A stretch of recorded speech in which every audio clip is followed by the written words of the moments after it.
अस्सलाम वालेकुम, आप देख रहे हैं बागी टीवी। मेरा नाम है अब्दुल रऊफ़ और आप हमारी चैनल की जिस तरह से ट्रांसमिशन को पसंद करते हैं इसी तरह पसंद करते रहिए। हमारे चैनल को सब्सक्राइब कीजिए, लाइक कीजिए और दोस्तों के साथ शेयर कीजिए। हमें अपना फीडबैक भी दीजिए। पाकिस्तानी इलेक्शन कमीशन की तरफ से ममनुआ फंडिंग में जहां दिया जाने वाला फ़ैसला कई हलकों में ज़ेर बहस है, वहां कुछ मुबस्सरीन से पैदा होने वाली कानूनी और सियासी पेचीदगियों पर भी गौर कर रहे हैं।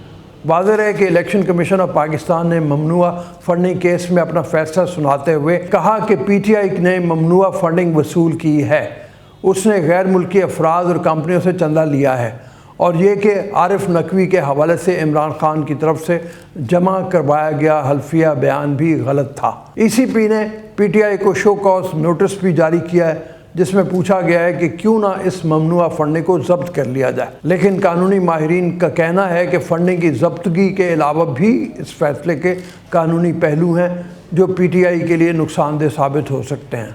अभी थोड़ी देर पहले वज़ीर-ए-आज़म हाउस में PDM और इत्तेहादी जमातों का इजलास हुआ जिसमें उन्होंने कहा कि वो इस सारे मामले को रेफरेंस दायर करने के हवाले से देखेंगे और रेफरेंस दायर किया जाएगा PTI के ख़िलाफ़।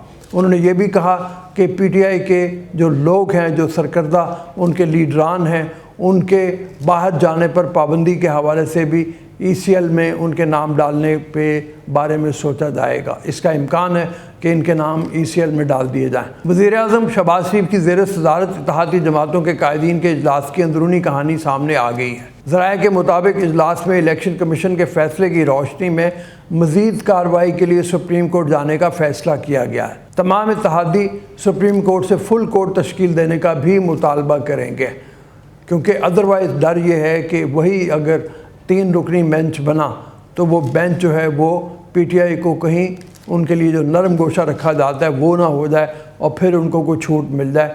तो इत्तेहादी जमातों ने इस मामले में भी बात ये की है कि फुल कोर्ट बनाया जाए ताकि PTI को कहीं से भी कोई रिलैक्सेशन ना मिल सके। PTI के ख़िलाफ़ इलेक्शन कमीशन के फ़ैसले पर मज़ीद पेशरफ्त के लिए रहनुमा पीपल्स पार्टी खुर्शीद शाह की सरबराही में सियासी कमेटी कायम की गई है। सियासी कमेटी में खुर्शीद शाह, नवीद कमर, मरियम औरंगज़ेब, राना सनाउल्लाह और अयाज सादिक शामिल हैं। इसके अलावा कानूनी कार्रवाई के लिए वफाकी वज़ीर कानून आज़म नज़ीर तारड़ की सरबराही में कानूनी कमेटी भी कायम की गई है।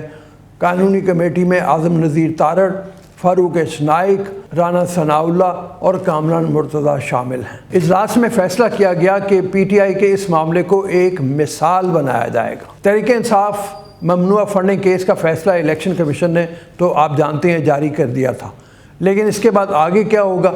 ज़राए इलेक्शन कमीशन का कहना है कि पॉलिटिकल पार्टी ऑर्डर और रूल्स 2002 के तहत सियासी जमात को शो कॉज नोटिस जारी करके मौका दिया जाता है। ममनुआ फ़ंड ज़ब्त करने से पहले पार्टी को वजाहत का एक मौका दिया जाता है। पार्टी के पास अगर कोई दस्तावेज़ हो कि पार्टी की ममनुआ फंडिंग नहीं हुई तो उसे पेश कर सकती है। ज़राए इलेक्शन कमीशन के मुताबिक इंसाफ के तकाज़े पूरे करने के लिए जो पार्टी है उसको जवाब देने के लिए एक मौका दिया जाता है। अगर पार्टी अपने हक़ में दस्तावेज़ ले आए तो इलेक्शन कमीशन फ़ैसला वापस ले सकता है।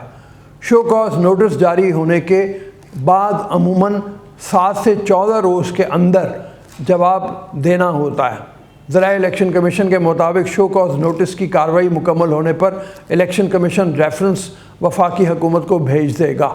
पार्टी के फ़ंड ज़ब्त करने या इसे तहलील करने का अख्तियार वफाकी हुकूमत का है। इलेक्शन कमीशन ममनुआ या गैर मुल्की फ़ंड्स की निशानदेही करके उसे वफाकी हुकूमत को रेफरेंस की सूरत में अरसाल करेगा। ज़राए इलेक्शन कमीशन के मुताबिक ममनुआ फ़ंड्स को ज़ब्त कर लिया जाता है। गैर मुल्की फ़ंडिंग पर पार्टी को तहलील करने का डिक्लेरेशन लाया जाता है। वफाकी हुकूमत ममनुआ या गैर मुल्की फ़ंडिंग की निशानदेही पर इसकी तहकीकात करेगी। गैर मुल्की फ़ंडिंग साबित होने पर वफाकी हुकूमत पार्टी तहलील करने का डिक्लेरेशन सुप्रीम कोर्ट को अरसाल करेगी। सुप्रीम कोर्ट के पास हतमी अख्तियार है कि वो पार्टी तहलील करने का डिक्लेरेशन मंजूर या मुस्तरद करे। सुप्रीम कोर्ट डिक्लेरेशन मंजूर कर ले तो पार्टी तहलील हो जाती है, यानी पार्टी पे बैन लग जाता है, वो ख़त्म हो जाती है और इसके तमाम अरकान कौमी और सूबाई असम्बली डी-सीट हो जाते हैं। इस फैसले के बहुत सारे कानूनी नुकात ऐसे हैं जो PTI के लिए नुकसानदेह साबित हो सकते हैं। फैसल वाडा केस में इलेक्शन कमीशन ऑफ पाकिस्तान ये वादे कर चुका है کہ کسی بھی طرح کے حقائق کو چھپانا ایک جرم ہے۔ اگر بیان حلفی میں جھوٹ بولا گیا ہے تو پی ٹی آئی کے سربراہ کو نااہل قرار دیا جا سکتا ہے۔ اس کے علاوہ جن لوگوں نے بھی حقائق چھپانے میں اپنا کردار ادا کیا ہے، چاہے وہ پارٹی کی مرکزی کمیٹی کے رکن ہوں یا اراکین اسمبلی، ان کو بھی نااہل قرار دیا جا سکتا ہے۔ 2017 میں حنیف عباسی نے سپریم کورٹ میں ایک پٹیشن جمع کرائی جس میں کئی گزارشات میں ایک عمران خان کی نااہلی کی بھی درخواست تھی، اور یہ دلیل دی گئی تھی کہ عمران خان نے پی ٹی آئی کی فنڈنگ کے حوالے سے جھوٹے سرٹیفکیٹس جمع کرائے ہیں۔ عدالت نے جواب دیا تھا کہ یہ عدالت اس سوال کا فیصلہ صرف اس وقت کر سکتی ہے جب الیکشن کمیشن کو اس بات کا ثبوت مل جائے کہ پی ٹی آئی نے ممنوعہ فنڈنگ حاصل کی ہے۔ سابق وفاقی وزیر نون لیگی رہنما حنیف عباسی نے کہا ہے کہ جتنی جلدی ہو حکومت عمران خان کے خلاف ریفرنس دائر کرے۔ میں اس فورن فنڈنگ پارٹی کے خلاف عدالت جاؤں گا۔ توقع ہے کہ عدالت عظمیٰ میں سرخ رو ہو جاؤں گا۔ ان خیالات کا اظہار انہوں نے پریس کانفرنس سے خطاب کرتے ہوئے کہا۔ حنیف عباسی نے کہا کہ آج ملک کی تاریخ کا اہم دن ہے۔ ایک شخص نااہل ہونے جا رہا ہے، اس کی وجہ میرا کیس ہے۔ میں نے 2017 میں عدالت عظمیٰ میں 62(1)(f) کے تحت کیس درج کیا تھا کہ عمران خان کا بیان حلفی جھوٹا ہے۔ میری درخواست نپٹاتے ہوئے عدالت عظمیٰ نے کہا تھا کہ متعلقہ ادارے کے پاس جائیں۔ دوسری جانب جیسے ہی کل فورن فنڈنگ کا فیصلہ سنایا گیا تو سٹاک ایکسچینج میں بہتری آنا شروع ہو گئی۔ اور ناظرین، آپ کو تو یاد ہوگا کہ ہم نے کچھ دن پہلے یہ بات بتائی تھی کہ آئندہ چند دن میں ڈالر کی قیمت میں بھی کمی آئے گی۔ پاکستان میں بدھ کے روز روپے کے مقابلے میں ڈالر کی قیمت میں غیر معمولی کمی ریکارڈ کی جا رہی ہے۔ اوپن مارکیٹ میں ڈالر 14 روپے 50 پیسے سستا ہو کر 226 روپے کا ہو گیا ہے۔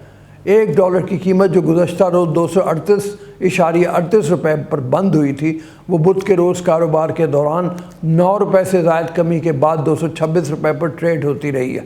پاکستان میں گزشتہ 4 کاروباری دنوں میں ڈالر کی قیمت میں کمی دیکھی گئی جو چند پیسے تک محدود رہی، تاہم بدھ کے روز ریکارڈ کمی ہوئی اور ایک دن میں ڈالر کی قیمت میں یہ ایک ریکارڈ کمی دیکھی گئی ہے۔ آئندہ آنے والے دنوں میں ہم امید یہی کرتے ہیں کہ ڈالر میں مزید کمی آئے گی۔ یہ جو الیکشن کمیشن کی کارروائی ہے اور حنیف عباسی نے جو عدالت میں جانے کی بات کی ہے، اس کو دیکھتے ہوئے تحریک انصاف بھی متحرک نظر آ رہی ہے، اور ان کا کہنا ہے کہ جمعرات یعنی کل کے دن وہ الیکشن کمیشن کے سامنے کھڑے ہوں گے، احتجاج کریں گے، اور ان کا یہ زور اس بات پہ ہے کہ الیکشن کمیشن کو تحلیل ہونا چاہیے، اس کے سربراہ کو ریزائن کرنا چاہیے، اور ان کا یہ کہنا ہے کہ ہمارے خلاف یک طرفہ کارروائی کی گئی ہے۔ میں آج آپ سے اسی بات پہ اجازت لیتا ہوں، ایک اچھی خبر کے ساتھ کہ ڈالر کی قیمت میں ریکارڈ کمی ہوئی ہے، اور امید یہ ہے کہ آئندہ آنے والے دنوں میں ریکارڈ کمی جو ہے یہ آگے بھی جاری رہے گی، اور پاکستانی اس سہولت سے فائدہ اٹھائیں گے، کیونکہ اگر ڈالر کی قیمت میں کمی ہوگی تو ہم دیکھیں گے پیٹرول کی قیمت بھی کم ہوگی۔ ابھی اجازت دیجیے، اللہ حافظ و ناصر۔